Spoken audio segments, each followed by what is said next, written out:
Friends, welcome to UVC మస్తీ.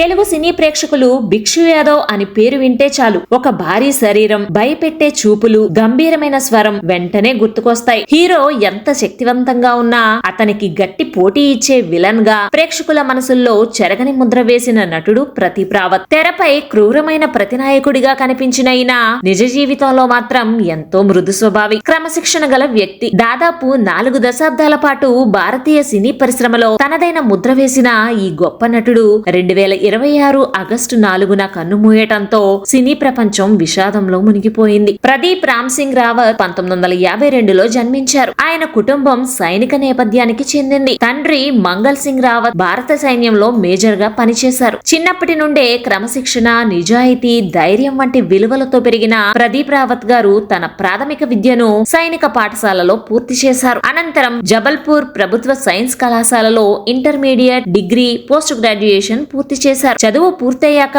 కొంతకాలం UCO bank లో ఉద్యోగిగా కూడా పనిచేశారు. ఆయన మంచి ఉద్యోగం ఉన్నప్పటికీ ఆయన మనసు మాత్రం కళారంగం వైపే ఉండేది. చిన్నప్పటి నుండే నటనపై ఆసక్తి ఉండటంతో ఉద్యోగం చేస్తూనే నాటకాల్లో పాల్గొనడం ప్రారంభించారు. ఆయన ముంబై, ఢిల్లీ, చెన్నై, కోల్కతా వంటి నగరాల్లో అనేక వేదికలపై నాటకాలు ప్రదర్శిస్తూ తన నటనకు మెరుగులు దిద్దుకున్నారు. ప్రముఖ నటుడైన రాజ్ బబ్బర్ నాటక బృందంతో కలిసి కూడా ఎన్నో ప్రదర్శనలు ఇచ్చారు. ఆయన ప్రదీప్ రావత్ గారి జీవితాన్ని మలుపు తిప్పిన మొదటి అవకాశం దూరదర్శన్ లో వచ్చిన మహాభారత్ సీరియల్. ఇందులో అశ్వత్థామ పాత్ర పోషించే అవకాశం ఆయనకు దక్కింది. ఈ పాత్రలో ఆయన నటన దేశవ్యాప్తంగా కోట్లాది మంది ప్రేక్షకులను ఆకట్టుకుంది. భారతదేశంతో పాటు విదేశాల్లో కూడా ఈ సీరియల్ ప్రసారం అవడంతో ఆయన పేరు మరింత విస్తరించింది. అప్పటికే మోడలింగ్ కూడా చేస్తున్న ప్రదీప్ రావత్ గారిని చూసిన చాలా మంది నువ్వు సినిమాల్లో రాణిస్తావు అని ప్రోత్సహించేవారు. కానీ బాలీవుడ్ లో ఆయనకు ఎలాంటి పరిచయాలు లేవు. గాడ్ ఫాదర్ కూడా లేరు. అయినా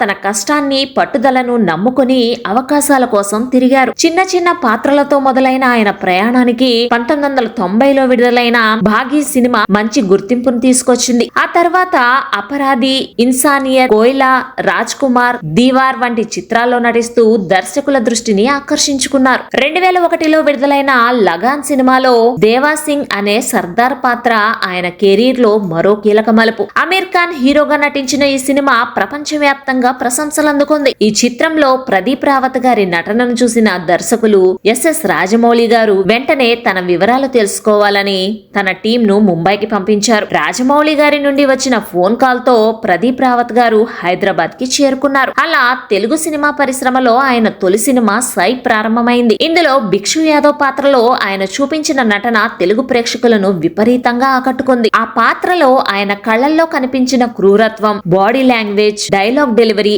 అన్ని కలిపి తెలుగు సినీ చరిత్రలో అత్యుత్తమ విలన్ పాత్రలో ఒకటిగా నిలిచిపోయాయి. సై సినిమా ఘన విజయం సాధించడంతో ప్రదీప్ రావత్ గారికి టాలీవుడ్ లో వరుస అవకాశాలు వచ్చాయి. అదే సమయంలో హిందీ సినిమాల్లో కూడా బిజీగా ఉండడంతో అన్ని సినిమాలకు తేదీలు ఇవ్వలేని పరిస్థితి వచ్చింది. ఆ తర్వాత రాజమౌళి గారు తెరకెక్కించిన ఛత్రపతి సినిమాలో కూడా ఆయన విలన్ గా నటించారు. ఈ సినిమా తర్వాత తెలుగు ప్రేక్షకులకు ప్రదీప్ రావత్ అంటే ఒక ప్రత్యేకమైన గౌరవం ఏర్పడింది. ఆ తర్వాత భద్ర, లక్ష్మి, దేశముదురు, యోగి, రగడ, వీర, పూలరంగడు, లయన్, బాద్షా ఇలా ఎన్నో విజయవంతమైన చిత్రాల్లో ప్రతినాయకుడిగా నటించారు. హీరో ఎవరైనా సరే విలన్ పాత్రకు ప్రాణం పోయగల నటుడిగా ఆయన పేరు సంపాదించారు. తెలుగు మాత్రమే కాదు, హిందీ, తమిళ, కన్నడ, మలయాళ, బెంగాలీ, భోజ్పురి, నేపాలీ భాషల్లో కూడా ఈయన నటించారు. తమిళంలో గజిని సినిమాలో చేసిన పాత్రకు కూడా అద్భుతమైన ప్రశంసలు లభించాయి. ఆ తర్వాత అదే సినిమా హిందీ రీమేక్ లో కూడా నటించి మరోసారి తన ప్రతిభను చాటుకున్నారు. అయితే ఆయన జీవితంలో ఒక భయంకరమైన సంఘటన కూడా జరిగింది. వినోద్ ఖన్నాతో కలిసి నటిస్తున్న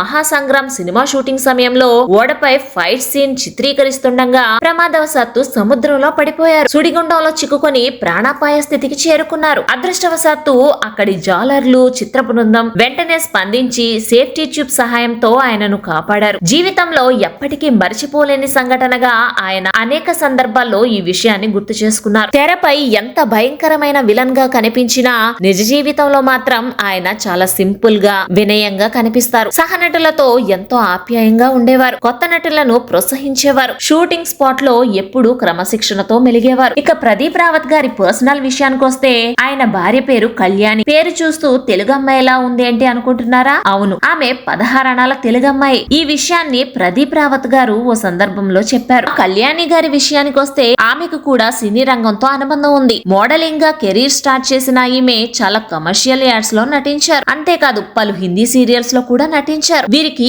ఇద్దరు కొడుకులు. పేర్లు విక్రమ్ రావత్, సింగ్ రావత్. పేరుకు సినిమాల్లో భయంకరమైన విలనే అయినా ఇంట్లో మాత్రం చాలా సైలెంట్ గా ఉంటాడని ఆయన భార్య కళ్యాణి గారు ఓ సందర్భంలో చెప్పుకొచ్చారు. కొంతకాలంగా క్యాన్సర్ తో పోరాడుతున్న ప్రదీప్ రావత్ గారి ఆరోగ్యం క్రమంగా క్షీణిస్తూ వచ్చింది. ట్రీట్మెంట్ తీసుకుంటున్న సమయంలోనే 2026 ఆగస్టు 4వ తారీఖున హార్ట్ అటాక్ తో ఆయన తుదిశ్వాస విడిచారు. ఈ వార్త తెలిసిన వెంటనే దేశవ్యాప్తంగా సినీ ప్రముఖులు, అభిమానులు తీవ్ర దిగ్భ్రాంతి వ్యక్తం చేస్తూ ఆయనకు ఘన నివాళులు అర్పించారు. ప్రదీప్ రావత్ గారి ఇక మన మధ్య లేకపోయినా భిక్షు యాదవ్ గా, ఛత్రపతిలో రాస్ బిహారీగా ఆయన ప్రేక్షకుల గుండెల్లో ఎప్పటికీ నిలిచిపోతారు. ఒక గొప్ప నటుడు తన పాత్రల ద్వారా ఎప్పటికీ జీవిస్తూనే ఉంటాడు. ప్రదీప్ రావత్ గారికి యూవీసీ మస్తీ ఛానల్ తరపు నుంచి ఘన నివాళులు. Om Shanti. Thanks for watching friends. Jai Hind.